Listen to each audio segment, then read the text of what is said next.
Hello, could somebody confirm you can hear me? I can hear you. Great. My voice seems a little hoarse today. All right, you should be seeing my screen. Of course, that's not much to see, but close that down.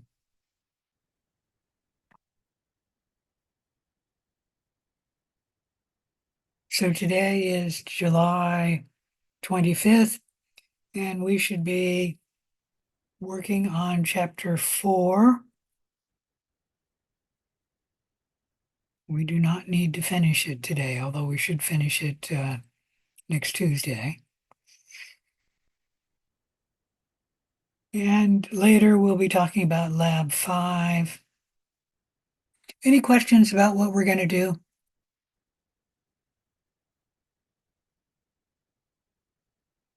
I doubt that will make my voice feel better, but all right, let's go on to chapter 4. You are seeing my screen, correct? Yes. Great, thank you. All right, we had talked about the sex pili before. That's a long, hollow structure that actually skewers another cell and then allows a plasmid to move from the cell that makes the sex pilus into the other cell.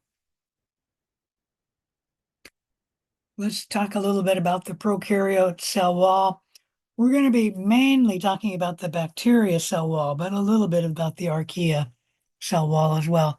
Both are complex, semi-rigid structures responsible for giving the cell its shape. If the cell is a bacilli or the cell is a cocci, it is because of the cell wall giving this cell that shape. The only one that is not is if the cell is pleomorphic, then the cell is given the shape just because that's the shape the cell goes to, largely because the cell doesn't have a cell wall.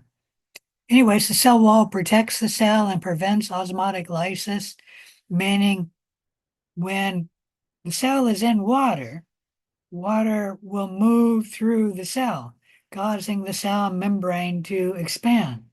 But the cell membrane can only expand up to the size of the cell wall. And then the cell wall will prevent the cell membrane from expanding any further. That will prevent more water from moving into the cell because there's no place for the water to move to, meaning there's no room for the water. And that will prevent the cell from undergoing osmotic lysis. Otherwise, without the cell wall, the cell membrane will expand, more water will move into the cell membrane will expand, more water will move into the cell membrane will expand until it bursts, killing the cell. And if you've ever done that in Biology 160 with red blood cells, it's kind of neat to watch, actually. The cell wall is located outside of the cell membrane, but it is considered the last part of a cell. So the cell membrane is sort of really the, the boundary between the inside and the outside of the cell because it is what determines what comes into and what goes out of the cell. But the cell wall is considered a part of the cell and it is outside the cell membrane. The cell wall can contribute to the pathogenicity of some species, and the cell wall is mostly made up of peptidoglycan. This is only found in bacteria, that molecule. And so actually the cell wall of archaea doesn't have any peptidoglycan, but it is the main molecule of the cell wall of most bacteria. Any question about any of that?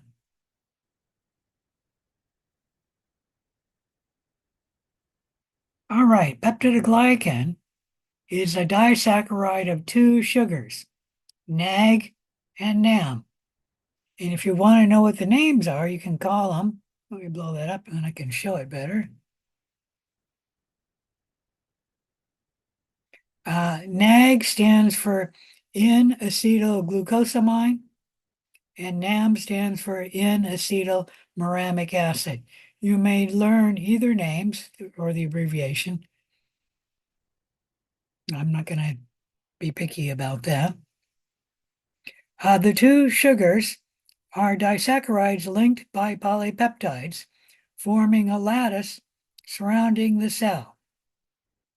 And what you have is a NAG and NAM chain where the sugars are connected by a covalent chemical bond. And then you have multiple chains all lined up in a row. I'm trying to show it with my mouse. It's not showing. There we go. And then there's multiple layers of these rows of NAG and NAM. They are connected with a lattice of polypeptides. So this NAG and NAM chain is hooked to this NAG and NAM chain by that polypeptide. And then this NAG and NAM chain is hooked to this NAG and NAM chain, mostly by this polypeptide, which is actually combining to this polypeptide and that polypeptide. This one connecting this NAG and NAM chain to that NAG and NAM chain.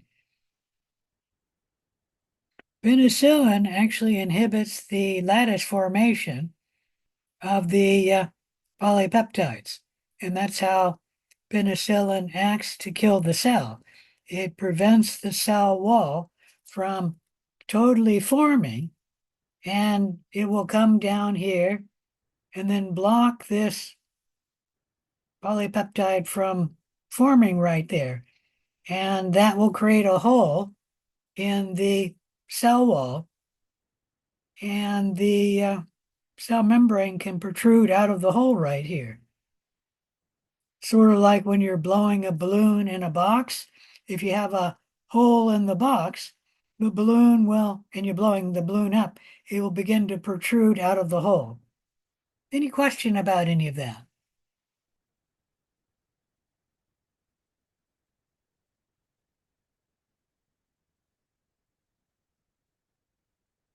All right. So NAG and NAM shown this way, multiple chains of it, and there is polypeptide chains that's holding this one to that one up there. And then this one, I think it's this one right here. It's hard to see on this diagram, but I think it's this one right here is holding this chain to that chain by holding on to that one and then that one. The gram-positive bacterial cell wall is mostly peptidoglycan, just layer upon layer of peptidoglycan. Underneath the cell wall is the cell membrane, shown in yellow, and the cell membrane is a lipid bilayer. And then there is the peptidoglycan chains.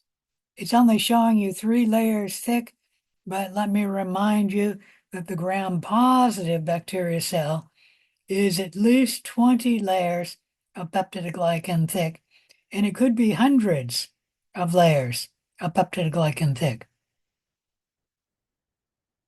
Peptidoglycan is the main molecule in the cell wall, but it also has teichoic acid and lipoteichoic acid. Where's one? There it is. Lipoteichoic acid has a lipid on one end of the teichoic acid, and that lipid will actually fuse into the cell membrane. So the lipid portion of the teichoic acid or lipoteichoic acid is in the cell membrane. And then the teichoic acid part is running throughout the peptidoglycan. The teichoic acid actually helps, I don't know, stack or arrange the peptidoglycan, helping hold it together. Any question about any of that? And then that's pretty much it for the gram-positive cell wall. The teichoic acid may help regulate the movements of cations.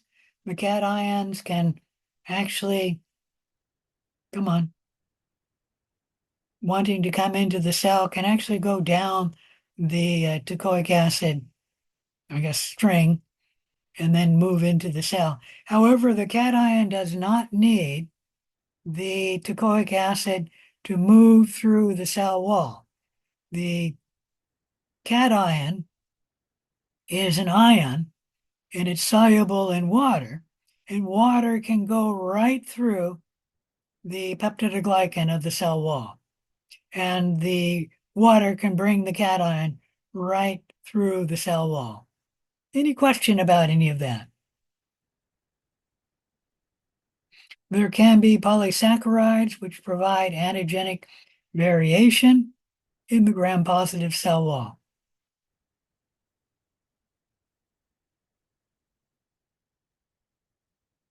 The gram-negative cell wall differs from the gram-positive cell wall. It does have a layer of peptidoglycan, which is actually a minimum of 3 layers of peptidoglycan stepped on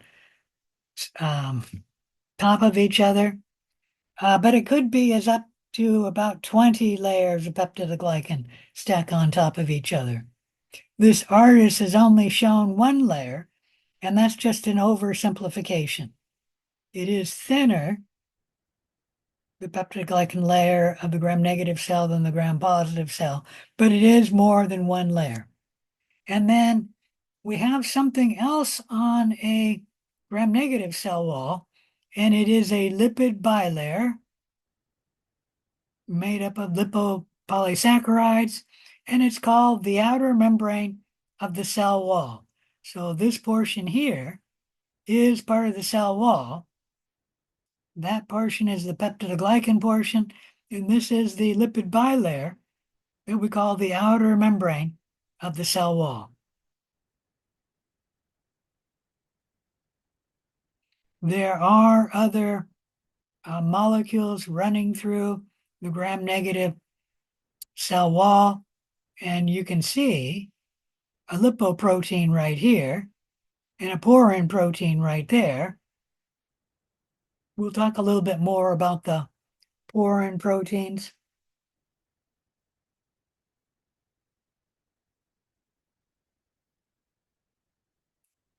In the outer membrane of the cell wall, there's one, well, actually the main molecule of the outer membrane of the cell wall is phospholipid.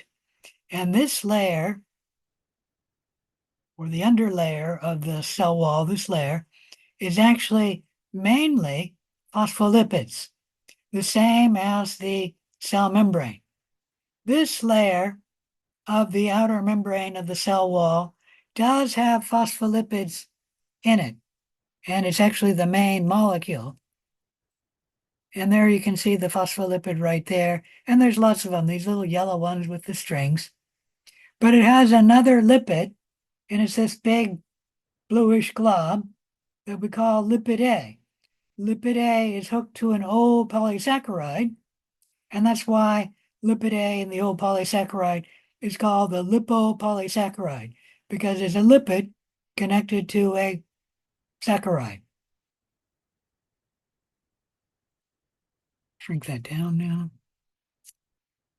A lipid A is the important molecule in the outer membrane of the cell wall, at least for you guys, because lipid A is an endotoxin. Toxins are something that are toxic to humans, and lipid A is an endotoxin. So when a patient has an infection, you would be concerned about lipid A because it's a toxin. Any question about that? So if the cell is a gram-negative cell with a cell wall, you will always have lipid A, and the patient will always be exposed to an endotoxin. Any question about any of that? All right. That's the first time in this class we'll talk about lipid A being an endotoxin. We will talk about that 3 more times in the class. So obviously that's an important concept.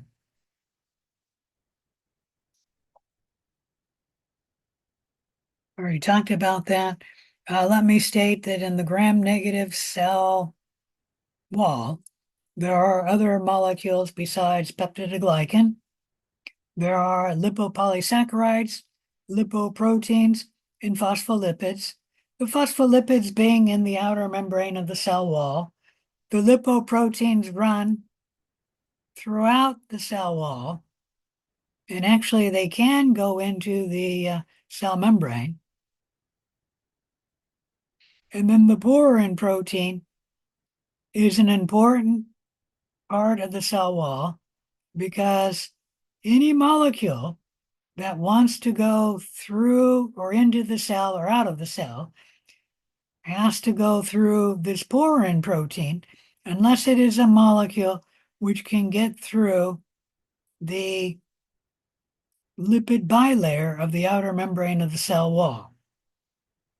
The porphyrin protein acts as a channel, allowing many molecules to enter and many molecules to leave the cell. Like, for example, if we have glucose molecules outside the cell, we will want them to move into the cell, and they will come through the porphyrin protein of the outer membrane of the cell wall. And then they'll come through a glucose transport protein that the cell makes and puts in the cell membrane. And then that transport protein pumps glucose inside the cell from the or across the cell membrane. And so the porphyrin protein is very different than the transport protein. For one thing, the porphyrin protein allows many molecules to move across as a channel protein. Like if we have fructose outside the cell, it too can move through the porphyrin protein. But fructose cannot move through glucose transport protein in the cell membrane. The fructose will have to move through a fructose transport protein in the cell membrane. And we'll talk a little bit about that. I'm going to say that the fructose protein is actually a facilitated protein, and the glucose protein is, I hate to talk about that now. So we're just going to say it can be, that's a bad way to word it, but it can be an actual transport protein pumping glucose into the cell. And we'll talk a little bit about that later. The point I'm trying to make is the porphyrin protein allows many molecules to move through it. The active transport protein generally only allows one molecule to move through it. And you need the molecule to be able to move through the outer membrane and the cell membrane if you want that molecule to either move into the cell or out of the cell. The exception would be a molecule which can move through the lipid bilayer, and that would be generally small nonpolar molecules like oxygen and carbon dioxide, or a lipid soluble molecule, like a molecule of oil. Any question about any of that?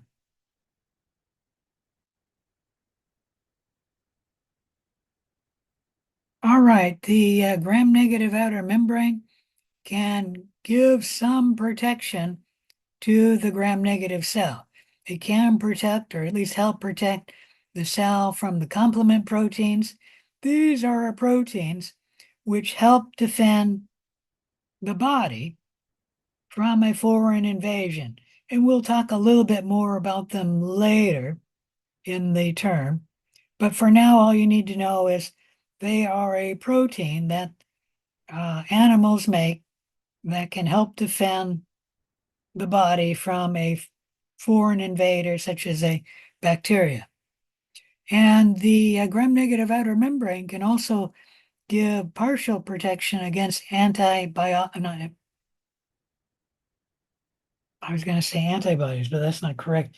I'm saying it can give protection against certain antibiotics, like penicillin G cannot get through the porin protein of the outer membrane of the gram-negative cell.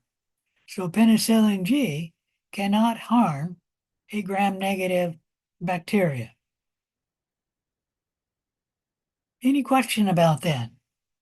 Now remember that gram-negative cells can be harmed by other antibiotics, such as ampicillin, which works on both gram-negative and gram-positive cells, and then streptomycin, which works on gram-negative cells, or at least mostly gram-negative.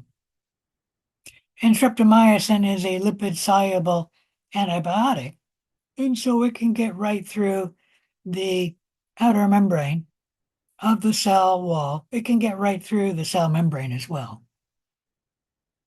Any question about any of that? All right. The O polysaccharide on the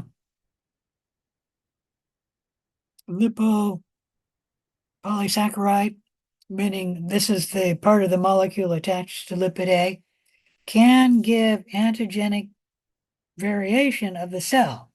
And then the host immune system can actually mount an immune response against that antigen.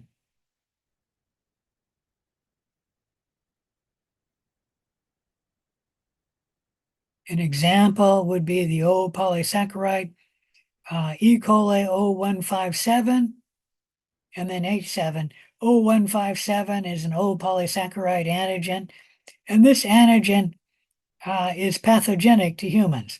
It has two antigens that are actually pathogenic, 0157 and H7.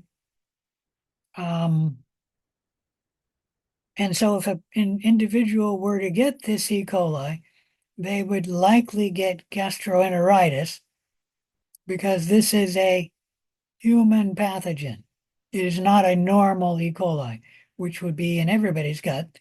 This would be an E. coli that somebody who gets sick could get. Any question about any of that?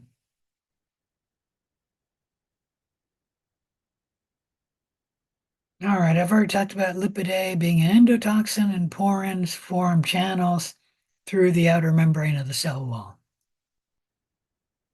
So when we compare the gram-positive cells with the gram-negative cells, we see that the gram-positive cell wall has a thick peptidoglycan structure, and it's more rigid than the thinner peptidoglycan of the gram-negative cells. So the cell wall is rigid, but not as rigid as the gram-positive cells. There is teichoic acid in the gram-positive cell walls, no teichoic acid in the gram-negative cell walls. There's no outer membrane in the gram-positive cell walls. There is an outer membrane with lipid A in the gram-negative cell wall. Any question about any of that?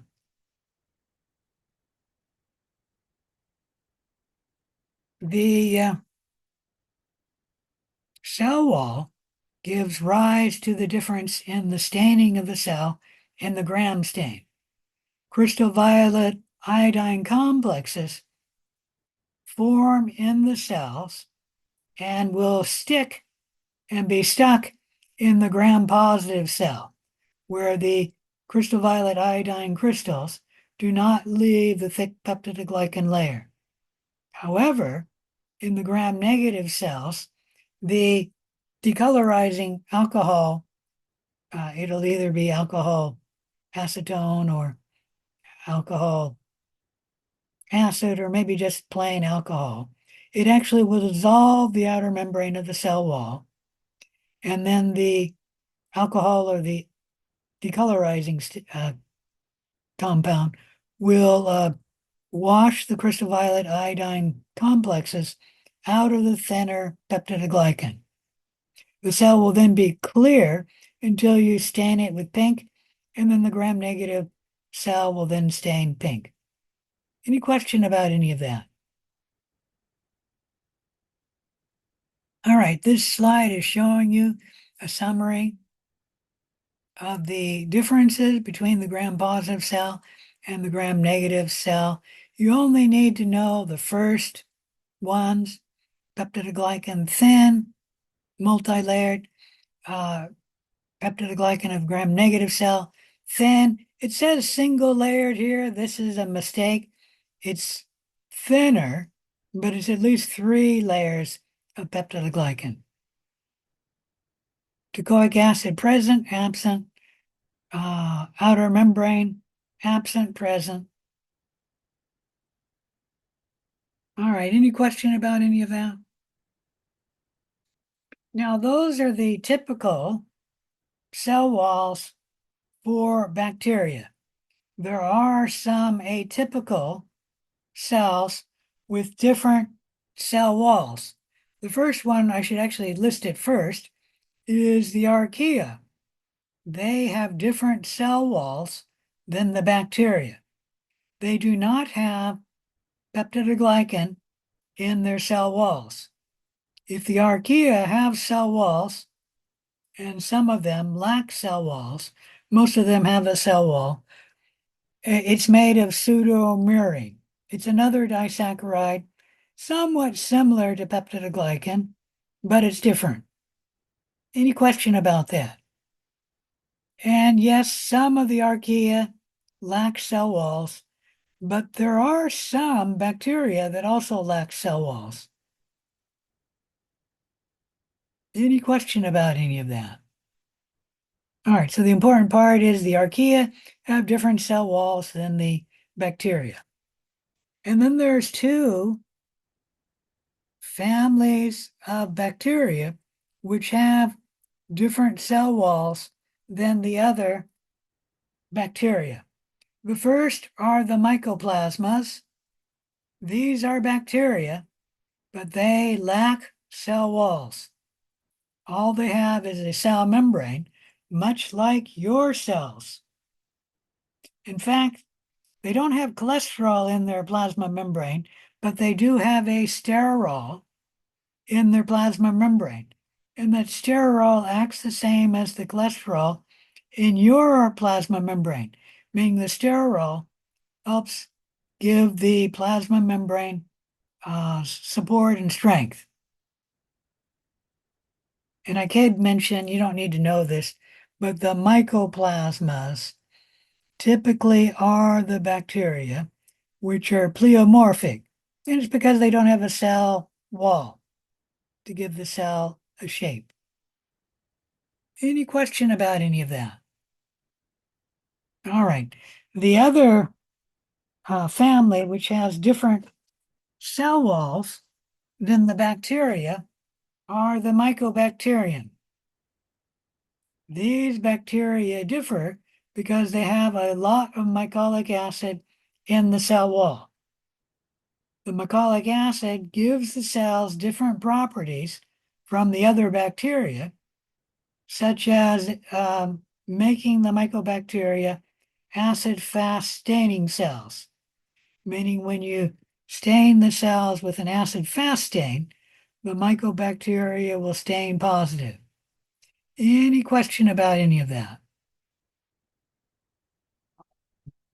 I need to show you a picture of the mycobacterium.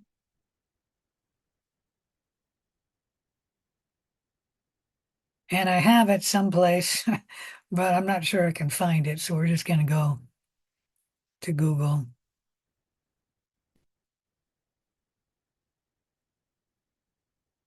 Whoop. And then images.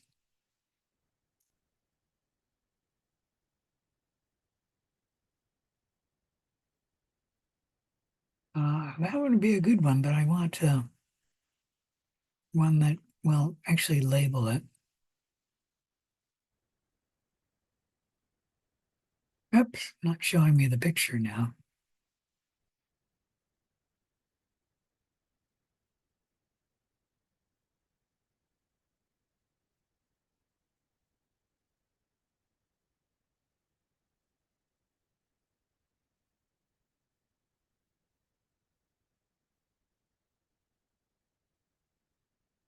Oh, that's Corynebacteria. That's the wrong one.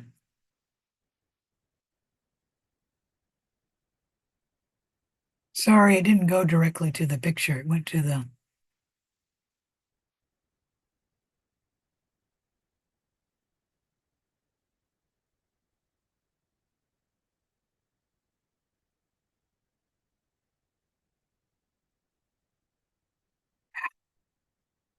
I don't think that's the right picture, actually.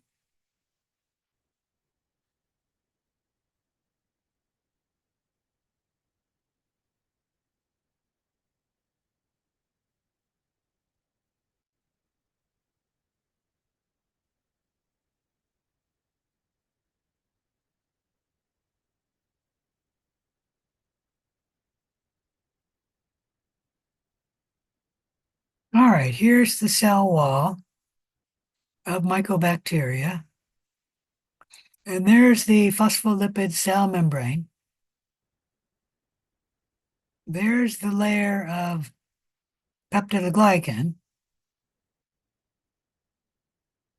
Oops. And then right here is the layer of mycolic acid. I'm trying to see it. There it is, right there. And you can see that the mycolic acid is about as much as the peptidoglycan, meaning that the cell wall of the mycobacteria, it has two main molecules, the peptidoglycan and the mycolic acid. Any questions about any of that? The mycolic acid is a lipid, and that will prevent water from leaving the cell, as well as water and molecules dissolved in water from entering the cell.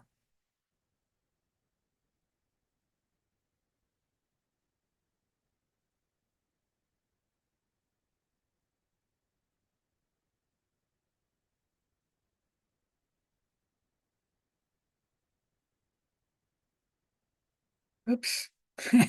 Sorry, didn't mean to show that. Hopefully the name wasn't showing. Um,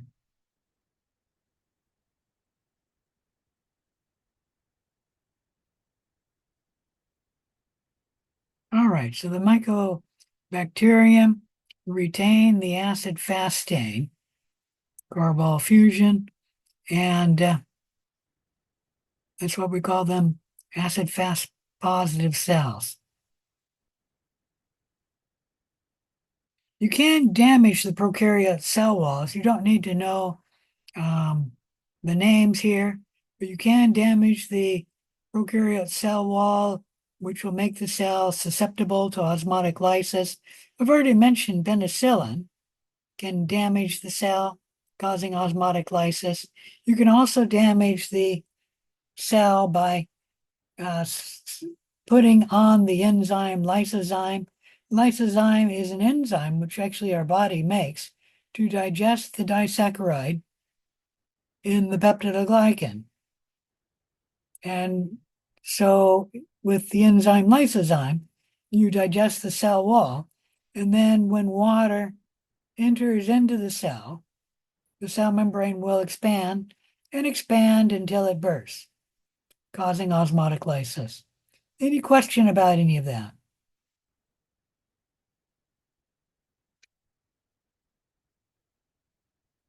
I've already mentioned the gram-negative bacteria are not as susceptible to certain antibiotics like penicillin G, due to the fact that penicillin G cannot get through the porin protein of the gram-negative cell wall. But gram-negative cells are susceptible to other antibiotics that can penetrate the outer membrane of the cell wall, such as streptomycin. Any question about prokaryote cell walls, or at least bacteria cell walls. If not, let's talk about the bacteria plasma membrane. The bacteria plasma membrane is a phospholipid bilayer. The main molecule is phospholipid, and phospholipid will take on this orientation, which you can see there. Let me blow that up.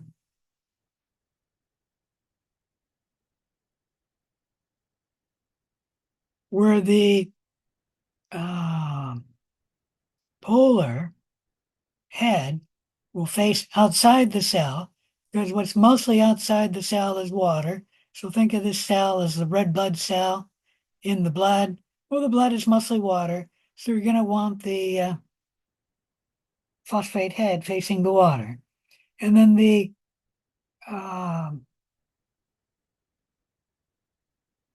fatty acid tails of the phospholipid will be on the inside of this layer and on the inside of that layer, because these molecules like to be around other lipids. They do not like to be around water. And that makes the phospholipid head face the inside of the cell, which is mostly water over here. Cytoplasm is mostly water.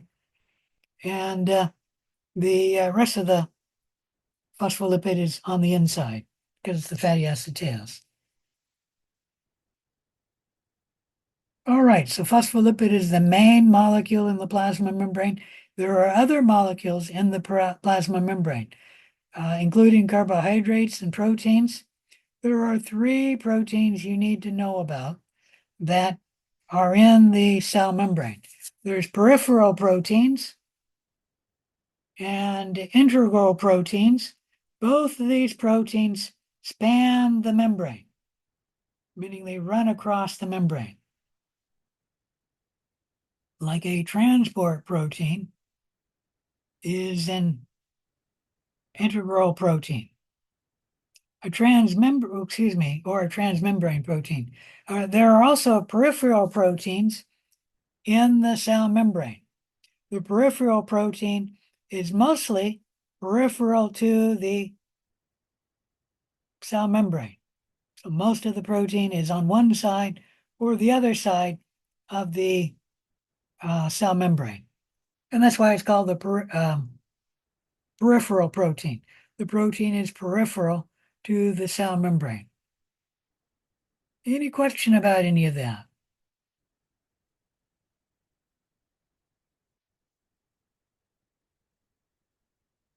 The cell membrane follows the fluid mosaic model. The fluid mosaic model states that the cell membrane is a mosaic of phospholipids and proteins. The membrane is actually as fluid as olive oil. If you don't know, olive oil is a fairly thick oil. And if you were to refrigerate the olive oil, it would become solid, or at least part of it would become solid. But at room temperature, olive oil is a liquid. And our cells have this cell membrane, which is a liquid holding our cells together. And if you think about it, this is my hand here. I am an animal, so all I have is cell membrane holding my cells together. And it's amazing to me, even today, to think about it, that my hand is being held together by something that is a liquid, as fluid as olive oil. Any questions about any of that? All right, so the phospholipid is the main molecule of the cell membrane, but there are proteins in the cell membrane. The proteins can move about to function. Those of you who have had AMP know that when a receptor, which in this case would be a lipid receptor, or at least partially lipid receptor, binds with its ligand, that the receptors can move about in the membrane and then come together before the protein will be brought into the cell. So the important part is that the proteins tend to move about in the cell membrane. Now it does depend on what the protein is and if the protein is anchored. There are some proteins in the cell membrane which will be anchored to the extracellular matrix which runs inside the cell, or to an extracellular matrix outside the cell. These proteins which are bound to these matrices, these inner and outer matrices, these proteins do not move. And that's because the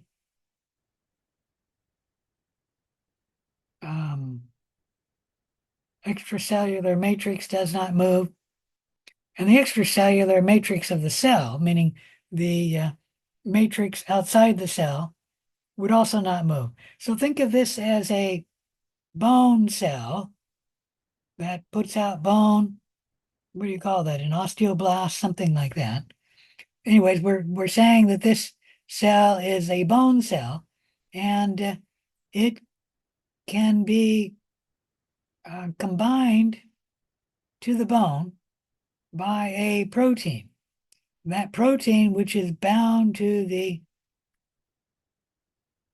matrix running outside the cell, that protein will not move because it's held together in place by the molecule. Meaning, let's say this is the bone, and here's a protein which is bound to the bone.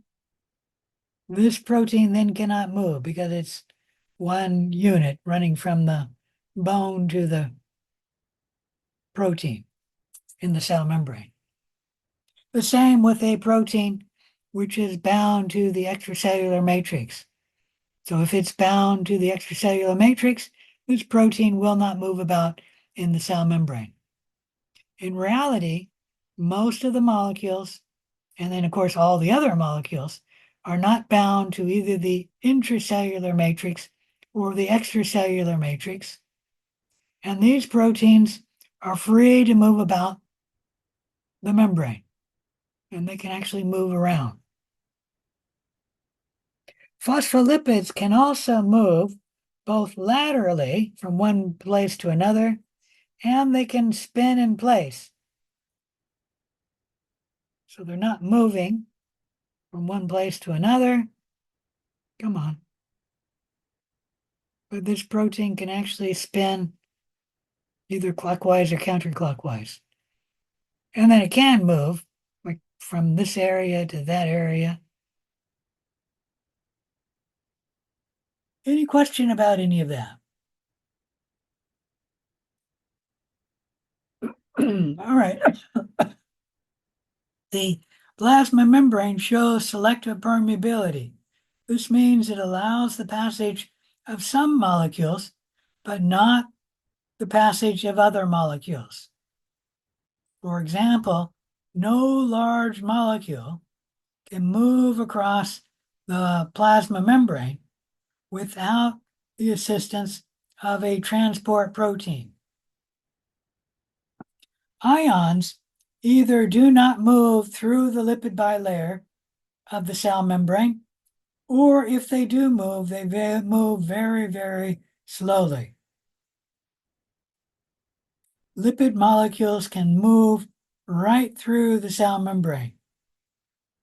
And why is that? Does anyone remember?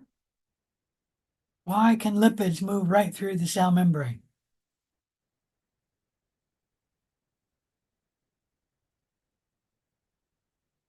All right, nobody's guessing. It's because the lipids are mainly, the cell membrane is mainly lipids. They're made of phospholipids, or mainly. But think about a cell in the blood. Most of the blood is water, and most of the other molecules in the blood are water-soluble molecules. So the cell will not frequently run into a lipid soluble molecule, which can then move right through the cell wall and then move into the cell. Any question about any of that? All right. And I did mention that small molecules, specifically small nonpolar molecules, can move through the cell membrane. And that's mainly oxygen and carbon dioxide, but it is also water. Any question about any of that? So water can move into the cell through the transport proteins.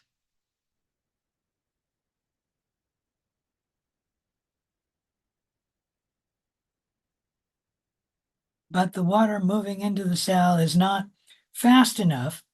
And so the roots will have aquaporins, and aquaporins are pumps that literally pump the water from one side of the cell to another. And usually in plant roots, you'll have an aquaporin pumping the water from outside the cell towards inside the cell. Any question about any of that? All right. The plasma membrane can contain enzymes for special purposes, like enzymes for ATP. And we did mention that when we are making ATP, it differs between a eukaryote and a prokaryote.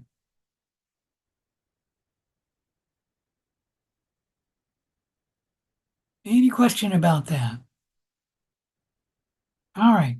The cell membrane can also contain photosynthetic pigments found in the foldings called chromatophores or thylakoids of bacteria. So here we're seeing some chromatophores, and the cell membrane actually comes along, not normally, but comes along here and then goes around the fold, then comes here, then goes around another fold, and then comes, I'm going to skip that one because it's not showing very well, comes here, and then goes around this fold, and then starts over again. Any question about any of that? All right. Damage to the plasma membrane, such as leakage of cell contents, can lead to death. Damage to the plasma membrane can be done by alcohols, quaternary ammonium compounds, and the polymyxin antibiotics. Any question about any of that?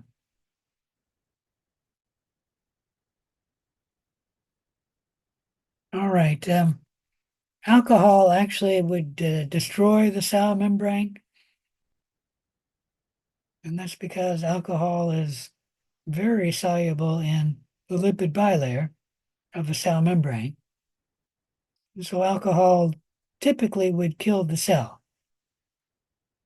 I guess I'm thinking about a child and the child runs and slips.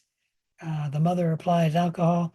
The alcohol will actually kill some of the damaged cells, but because they're already damaged, they'll probably be killed by bacteria growing in the infection site. And then polymyxin B is an antibiotic that literally puts holes in a gram-negative membrane. It can put holes in the gram-positive, the gram-negative cell membrane, and then the contents of the cell will leak out of those holes. Polymyxin B is also very sensitive or very good at killing gram-negative cells. And that's because polymyxin B can put a hole in the mycolic acid of gram-negative cells. And if you continue to leave the alcohol or whatnot in the container, the alcohol will eventually degrade the cell membrane, and then the alcohol can get into the cell, killing the cell. Any question about any of that?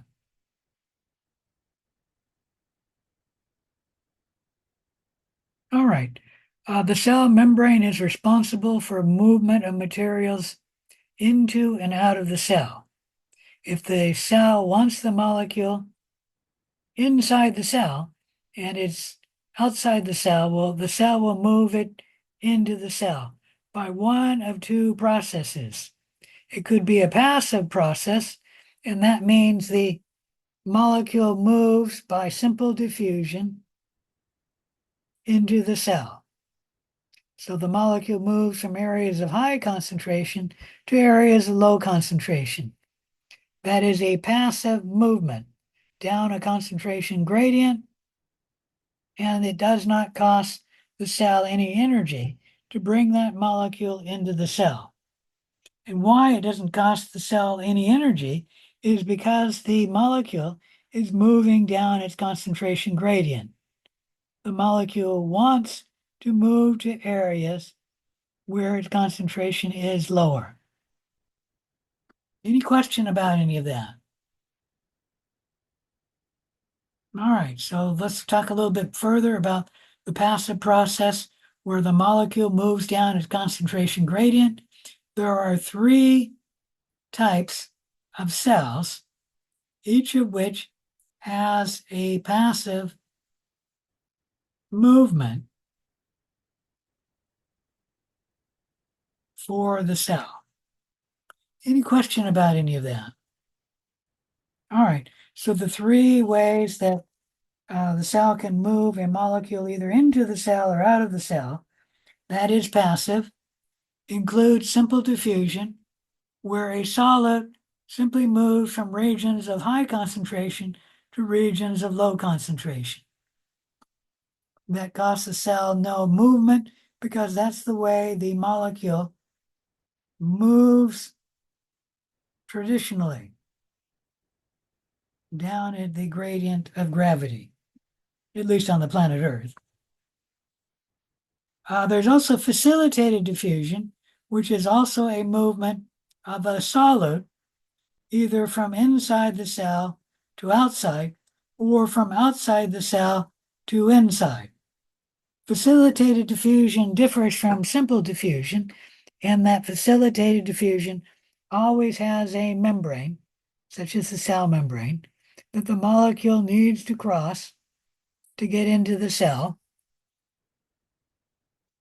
And how that molecule moves into the cell, unless it's really small, like carbon dioxide or oxygen, is it will move into the cell by moving through a transport protein. And that we call facilitated diffusion. Osmosis is a little different passive process because it does not involve a solute, it involves a solvent. Water is a solvent for living things. So I'm only going to talk about osmosis with water. Water was so important to life that people actually name the movement of water into the cell by osmosis. Osmosis. I know that didn't quite make sense, but I'm trying to say the name osmosis means that the molecule moves into the cell down its concentration gradient, meaning the molecule moves from areas of higher concentration to areas of lower concentration. There is another way that the molecule can move into the cell that is not a passive process, and that is by active transport. There are active transport proteins in the cell membrane. The cell makes them, and that way, when the cell comes across a sugar, if the baby wants the sugar, all the baby has to do is open its mouth and then start sucking on the sugar.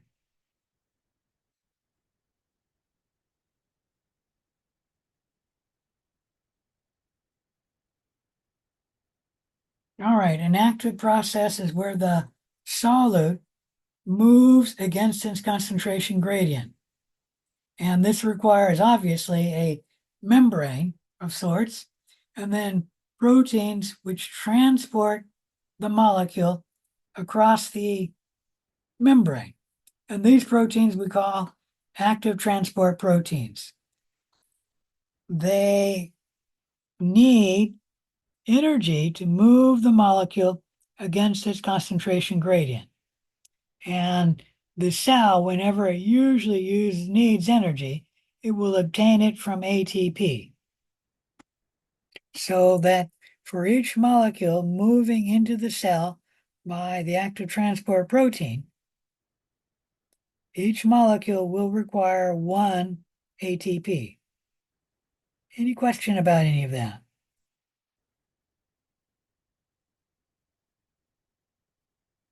All right, let's talk about simple diffusion in a little more detail. Simple diffusion is just when a solid moves from areas of high concentration to areas of low concentration, such as I put a drop of dye in this water beaker of water. The dye will move by simple diffusion throughout the water because the dye is a solute, it dissolves in the water, and by the laws of diffusion, the molecules of the dye will just move to regions where the molecules are less until the number of molecules in the water equals the number of molecules per unit of area in the what we started with, 1 milliliter, I think. Any question about any of that? All right, so simple diffusion always involves a solid, which always moves down a concentration gradient. The good news is that the cell, to accumulate these molecules, does not need to spend any energy. It's only when the cell pumps the molecule into the cell or out of the cell, and by active transport, that the cell needs energy, or the boy needs energy to get the active transport to work, meaning move the molecule by active transport. Any question about any of that? All right. You can also have facilitated diffusion, which is similar to simple diffusion, and that is molecules move from areas of high concentration gradient to areas where the molecule concentration is less. And that means the molecule is moving down its concentration gradient. Facilitated diffusion uses a channel protein, which allows the molecule to enter the cell.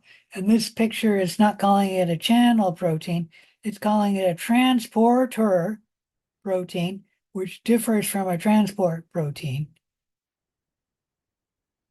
Facilitated diffusion always involves a membrane and then a protein to move the molecule into, or I should say, to allow the molecule to move into the cell without spending any energy because the molecule is moving down its concentration gradient. An example of facilitated diffusion is actually the sugar fructose. When you eat fruit and get a lot of fructose in your gut, the fructose will move into your gut intestinal cells by facilitated diffusion. Facilitated diffusion, though, will stop once the concentration of fructose inside your cell will equal the concentration of fructose outside your cell. And therefore, fructose is a facilitated diffusion molecule that moves by a protein that we call the facilitated diffusion protein. Any question about that? The meaning of this is if you were to eat a lot of fructose, you will never digest all of it, because once the balance inside the cell and outside the cell equals, no more fructose will move into the cell. And I should say the net movement of fructose will be zero. There will be no net movement of glucose into the cell. And I'm saying no net movement, it is because for each molecule that moves into the cell, a molecule of fructose has to move out of the cell to keep the concentration of fructose outside the cell equal to the concentration of the fructose inside the cell. Any questions about facilitated diffusion? All right, this graph is showing you glucose moving by facilitated diffusion, and glucose is a weird protein. That this protein can act as a facilitated diffusion protein, allowing glucose to move into the cell, like this is a transport channel protein. But that only happens when the concentration of glucose outside the cell is higher than the concentration of glucose inside the cell. Once the glucose concentration outside the cell equals the concentration inside the cell, this protein will stop acting as a facilitated diffusion protein. It will change the protein to start acting like an active transport protein. And then the active transport protein will pump every last glucose outside the cell inside the cell. The meaning for those of you who want to know is that glucose, if you were to eat it, you will digest all of it, because all of it will be put into your cell, which will then be put into your gut, which will be taken to your belly cell, and then will be probably converted into fat. Any question about any of that? So glucose, this is a bad example. You shouldn't use it as a facilitated diffusion protein, because some of the times it's an active transport protein, and then other times it's a facilitated diffusion protein. So glucose is actually a bad one to know. Fructose is much clearer. It only acts as facilitated diffusion.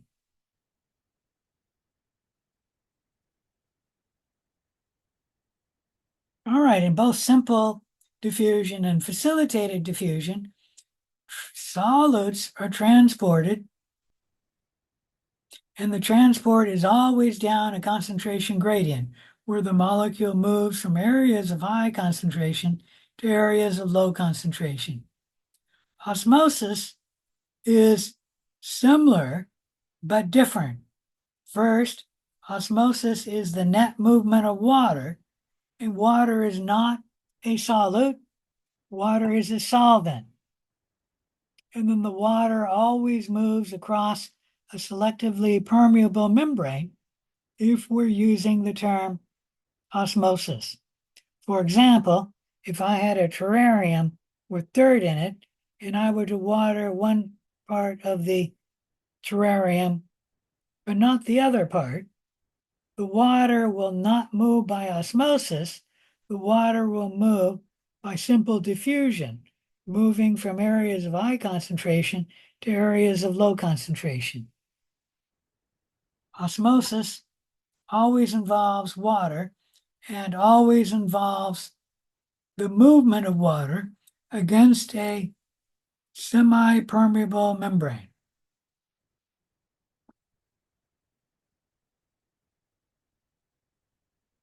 So water moves into a cell only when the concentration of water outside the cell is higher than the concentration of water inside the cell. And hopefully I said that right. Water only moves into the cell when the concentration of water outside the cell is higher than the concentration of water inside the cell. And that is osmosis, assuming that the water is moving across the semi-permeable membrane.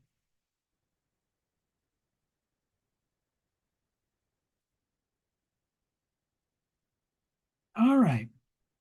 So let me back up a sec and state that we're talking about the movement of materials across the membrane. And that's what the tonicity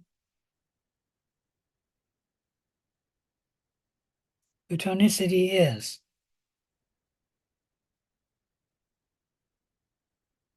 Cells, particularly a bacteria cell, can find itself in three different types of environments with regard to osmotic solution, meaning osmotic pressure. First, the bacteria cell can be in an isotonic solution. And that's when the concentration of solutes outside the cell equals the concentration of solutes inside the cell. Hypotonic is the second environment. And then the third is hypertonic. Hopefully I said that, hypotonic and hypertonic. Hypotonic is when the concentration of solute is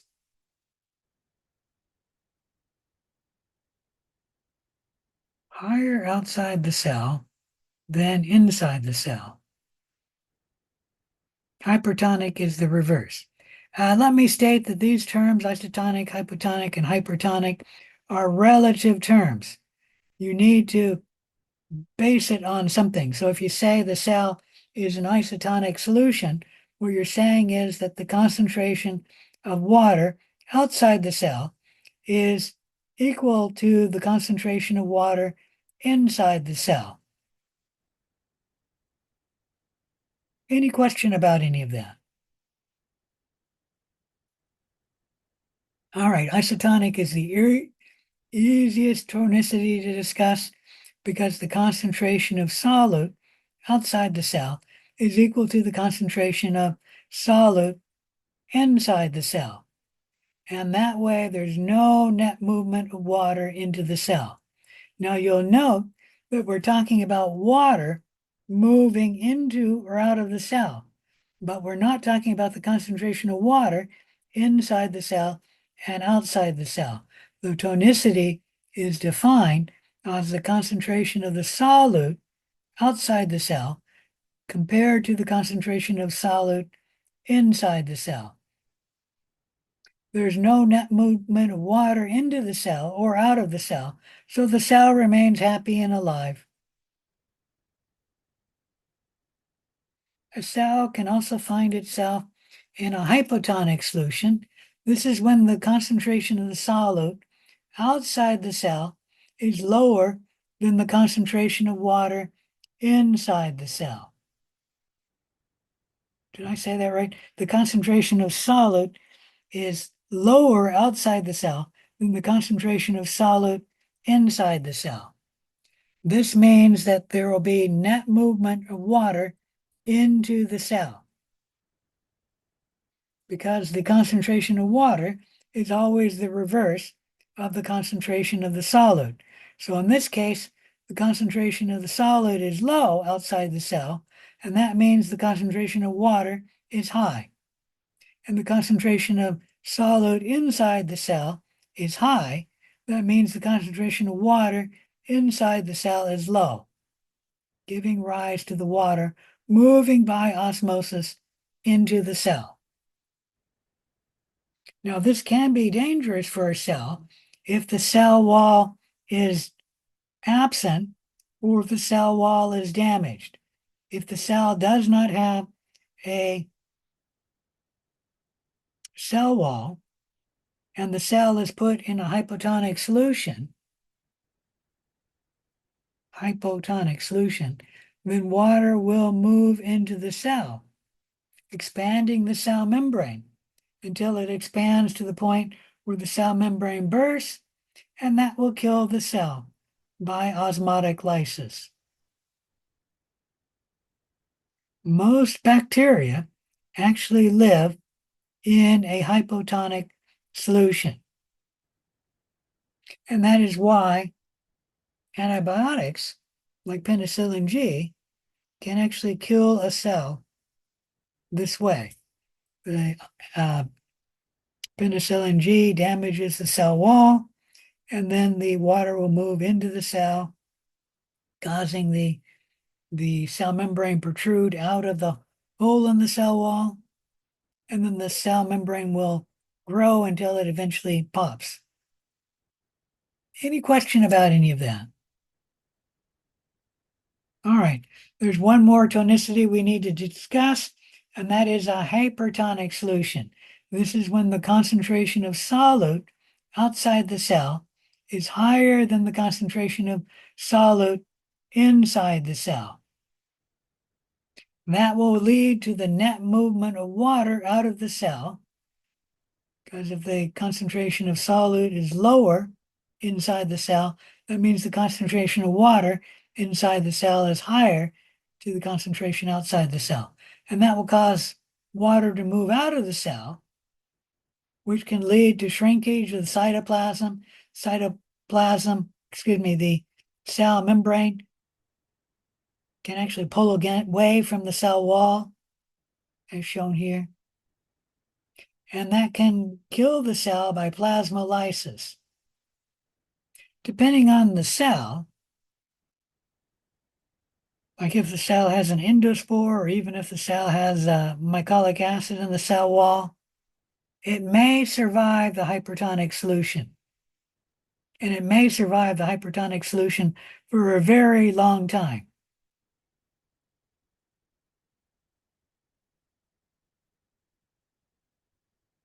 But if the cell is something that doesn't like a hypertonic solution and can easily die, something like E. coli, it would easily die fairly quickly. I don't know if it would be within a day or within a few days, but the E. coli in a hypertonic solution will shortly die. And that's why your molasses can be stored at room temperature for literally years. And that's because there's so much molasses and so little water that when a bacteria falls in the bottle of molasses, the water will leave the cell, which will eventually kill the cell.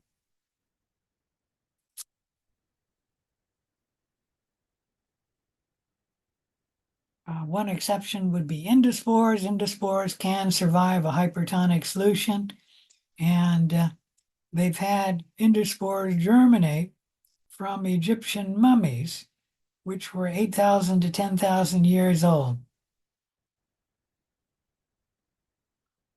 Any question about any of that?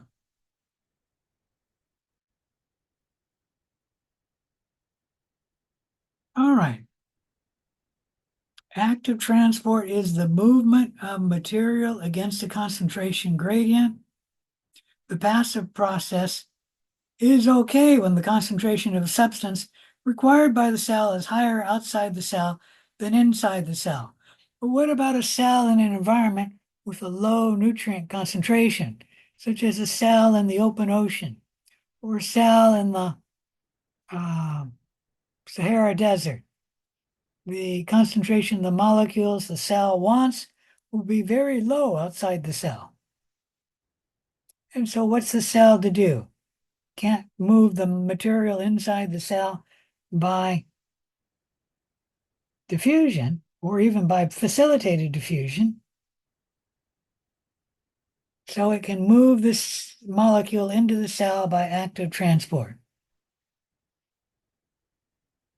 By active transport, the molecule, the solute, will move against its concentration gradient. This causes the cell to spend energy to move the molecule against its concentration gradient to move it inside the cell. To do this, the cell needs to perform work. And how the cell does this work is it uses the energy it harvests from ATP to pump that molecule from an area of low concentration to an area of high concentration. And the cells use an active transport protein to pump the solute molecule against its concentration gradient to bring the molecule into the cell, unless the molecule wants to leave the cell, in which case the active transport protein can move it outside the cell. Active transport always requires a transport protein. This protein has to be in the cell membrane. The transport protein is generally molecule specific, meaning you have one molecule which can move across the membrane by this one transport protein. And the cell makes lots of active transport proteins. Like there's one for moving fructose, which isn't actually active transport, that's facilitated diffusion. But for glucose, and what would be for the amino acid glycine, for all of the amino acids really. And then the cell must spend one ATP molecule to bring one molecule into the cell. Any question about any of that? All right.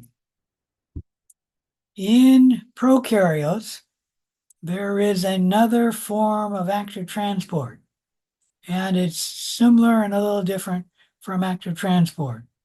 It is similar to active transport in that you use a protein to transport the molecule either into or out of the cell, depending on which way the molecule wants to move. For a nutrient, we want to move it into the cell. For something like nitrogenous waste, like urine, you'd want to move that molecule outside the cell. The point is that there is another way that prokaryotes can move a molecule by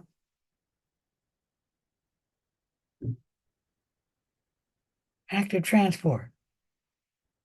And this is called group translocation, a process that is only found in prokaryote cells. It is not found in eukaryotes. Group translocation does require a transport protein. This protein does pump the molecule from one side of the membrane to inside the membrane. What differs is that while the molecule is moving into the cell, the molecule is chemically changed. Also, ATP may not supply the energy that is required by the group translocation protein to work. The group translocation protein usually uses a high energy phosphate compound, such as PEP. And then the PEP, when it is degraded, releases energy, giving the cell the energy it needs to perform group translocation and move one molecule into the cell.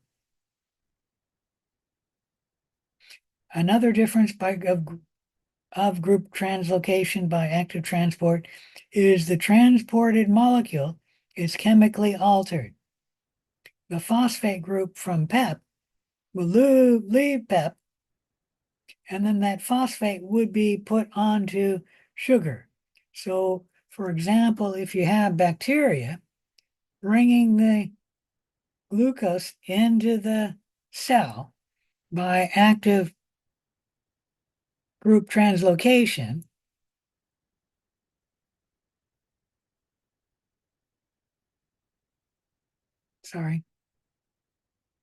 that glucose would be changed. It will not be glucose once it moves into the cell. While it's moving, it's physically changed. And the phosphate group is going to leave PEP and then will be joined onto glucose. So you no longer have the molecule of glucose inside the cell. You have glucose 1,6-phosphate inside the cell. It's thought that group translocation can allow the cell to accumulate substances to a higher level than if you used only active transport alone. For example, let's have a cell here, and we have a molecule outside the cell,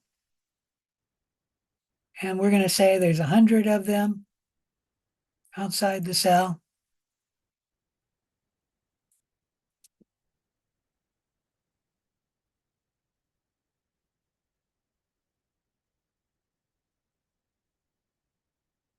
And inside the cell, we have no molecules, at least to start.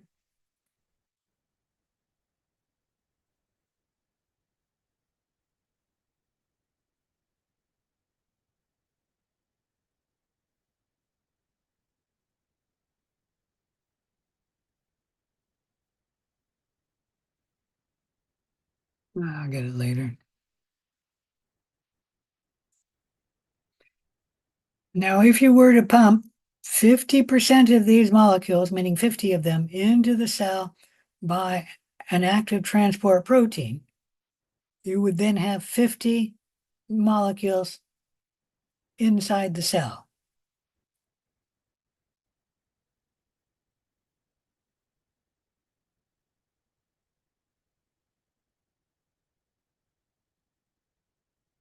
And we're going to say something like glucose. Oops, got that wrong. Ah.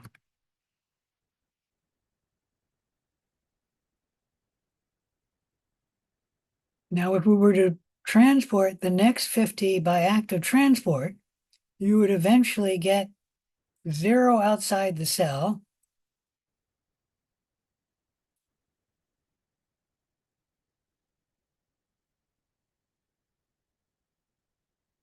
and 100 inside the cell.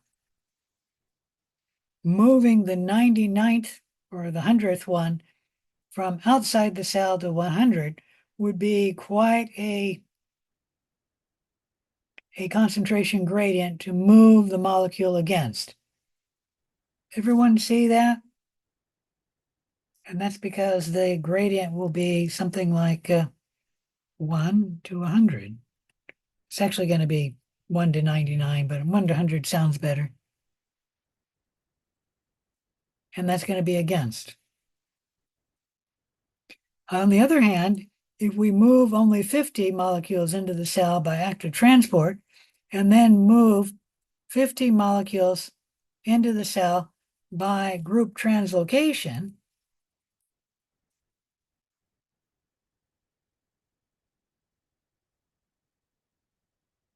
the worst you'll get is not 1 to 100, but 1 to 50.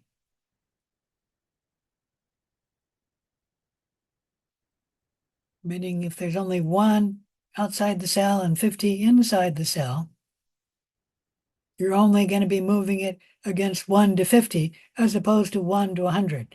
So it's much easier moving the molecules into the cell when you're using both active transport and group translocation. And that's because you don't have 50 molecules of glucose inside the cell. You have 50 molecules of glucose and 50 molecules of glucose 1,6 phosphate. I'm going to abbreviate that phosphate instead of putting out, well, I can spell it, I suppose.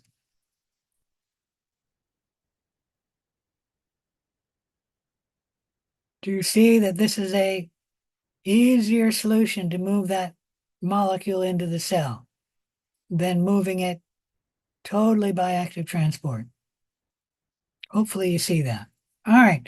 Any questions about group translocation?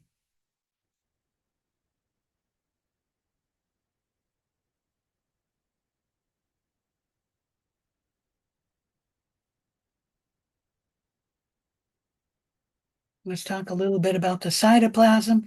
The cytoplasm is the substance inside the cell membrane of a prokaryote cell, meaning everything inside the cell is cytoplasm, at least if it's dissolved within the liquid or the water of the cytoplasm.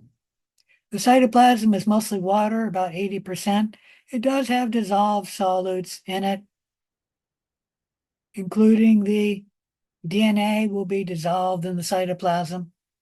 Wherever the DNA is, we call that the nucleoid region of the cytoplasm. And it does stain differently, but there's no boundary between the cytoplasm and the nucleoid region. It's wherever the DNA floats to. You can find other things in the cytoplasm which are not dissolved in it, and that would be a ribosome. Let me blow this up, which would be this dot here or that dot, which you can barely see there. That dot there. Ribosomes are so big that they do not dissolve in the cytoplasm. And you can also find an inclusion in the cell. The inclusion is a solid and it is not dissolved in the cytoplasm. Any question about any of that?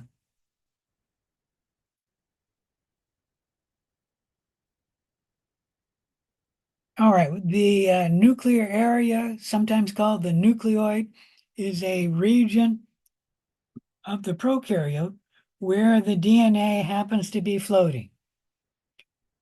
There is no nuclear membrane that divides the nuclear region from the cytoplasm. It's wherever the DNA floats to is the nuclear region.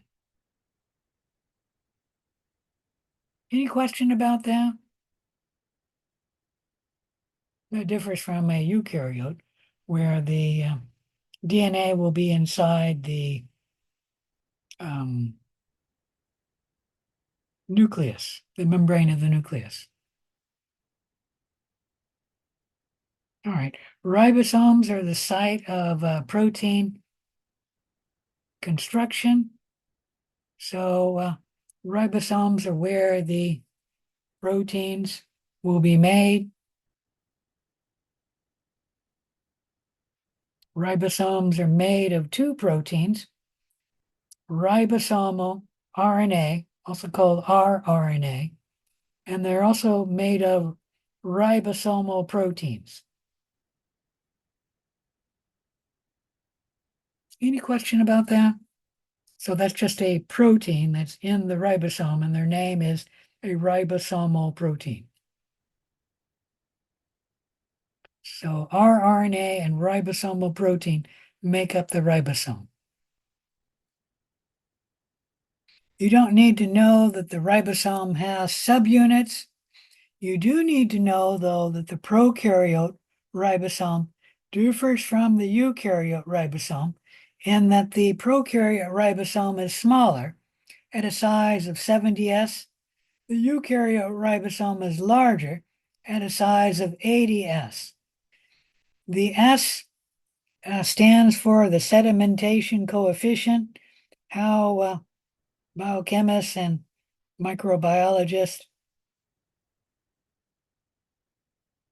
I guess, measure ribosomes, and as well as separate them out, is you spin it on an ultracentrifuge gradient, and the prokaryote ribosomes will come to the position in the ultracentrifuge gradient of the 70S size. And then the eukaryote ribosomes will move to the 80S size because they're a little larger ribosome. Any question about any of that? Like I said, an inclusion is something that the cell is accumulating inside the cell. And what happens is the cell accumulates so much of it that the material precipitates out of solution. So initially, when the cell is first accumulating that material may be dissolved in the cytoplasm. It's not until the cell accumulates much more of it that the material becomes too much to dissolve in the cytoplasm. And once that happens, it will form an inclusion as the material precipitates out of the cytoplasm. So inclusions are reserve deposits within the cytoplasm. The cell may use those resources when resources are low. There are different types of inclusions.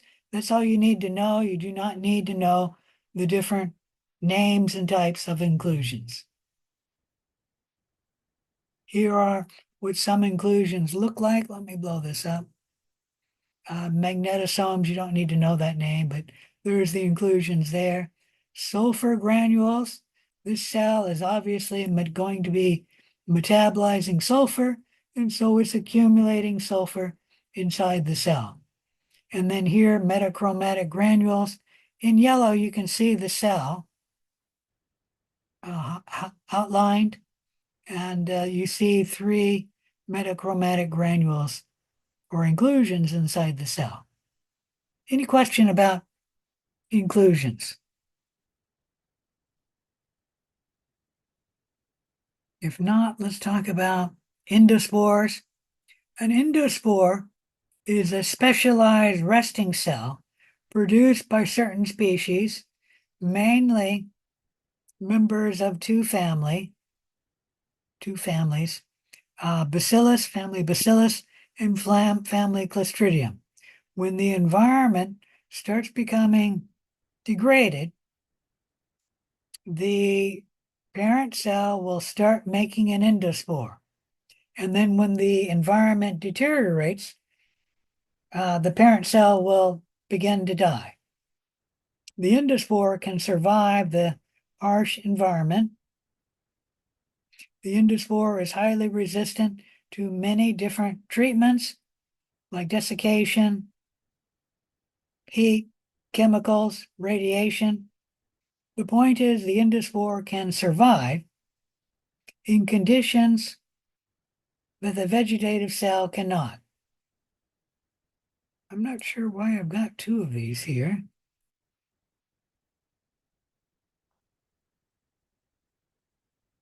Oh, there we go. That one disappeared now. Of course, I'll need to eventually get it back. So the endospore can survive conditions that the parent cell cannot. The parent cell is a vegetative cell.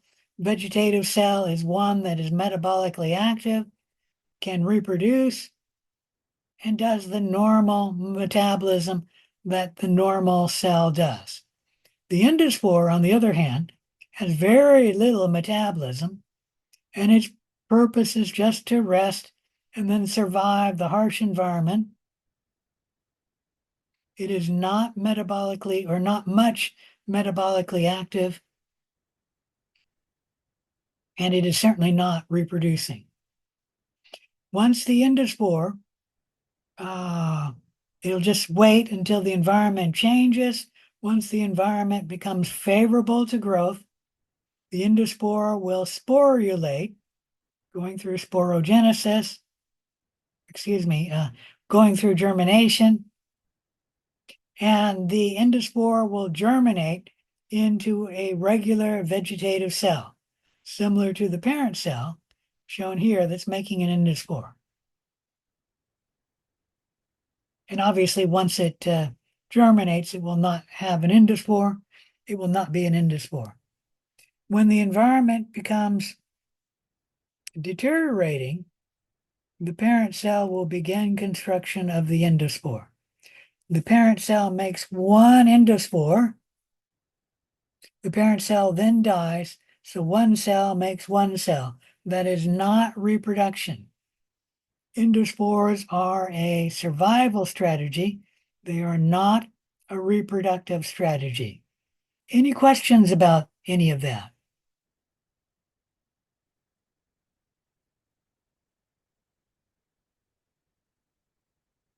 All right, let's watch a little bit. Well, actually, this isn't a very good video, but I got a video of an endospore being formed. From idea to submission, empower students to do their best work. Sorry, this is a commercial. Think There we go. So this cell is forming an endospore. Any questions? Let's talk a little bit about it. To form an endospore, the cell replicates its DNA like normal, and then the DNA moves towards opposite ends of the cell like normal, one on this side, one on that side. What differs is the cell does not divide evenly down the middle. It begins to form a smaller portion and a larger portion.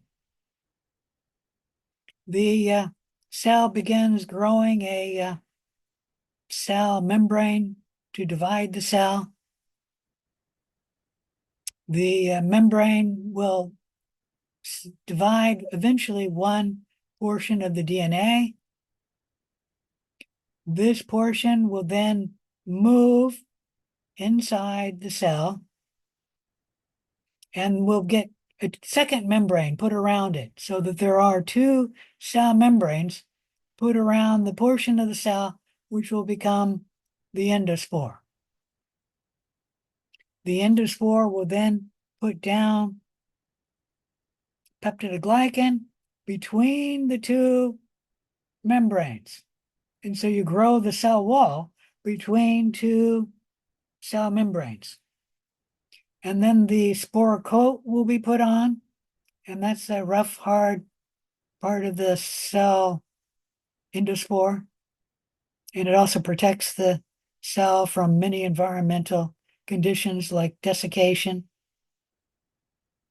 And then as the environment deteriorates further, the other portion of the cell, what we're calling the parent cell, will die, and that will break the cell, releasing the endospore. Any question about any of that? So one cell up here will make one endospore, which the parent cell then will die, and then the endospore will continue living. So one cell makes one cell. That's not reproduction. Any question about any of that?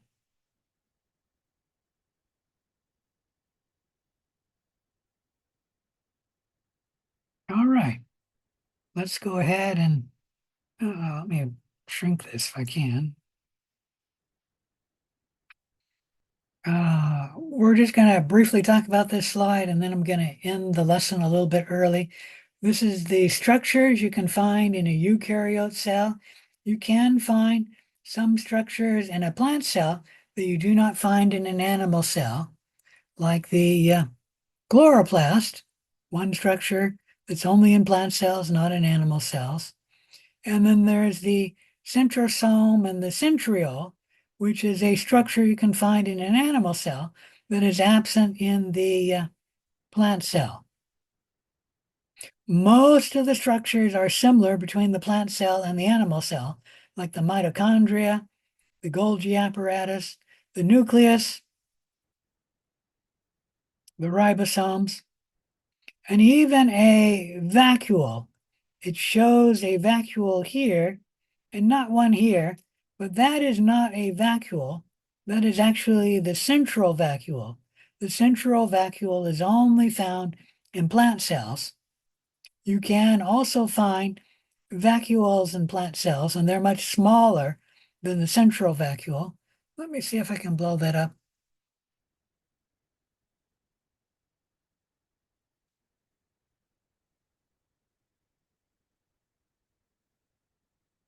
This is not a vacuole, but about that size would be the size of a vacuole.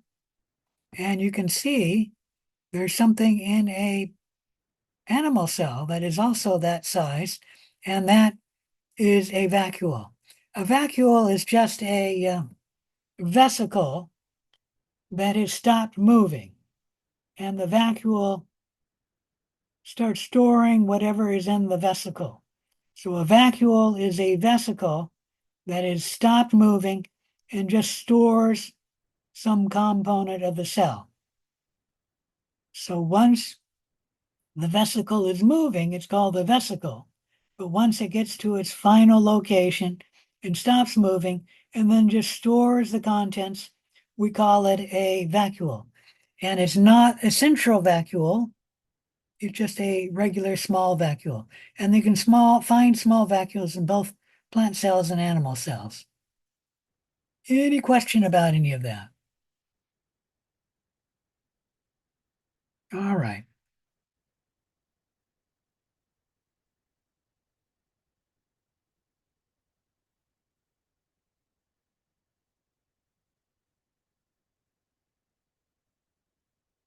Just looking to see if there's anything I want to talk about.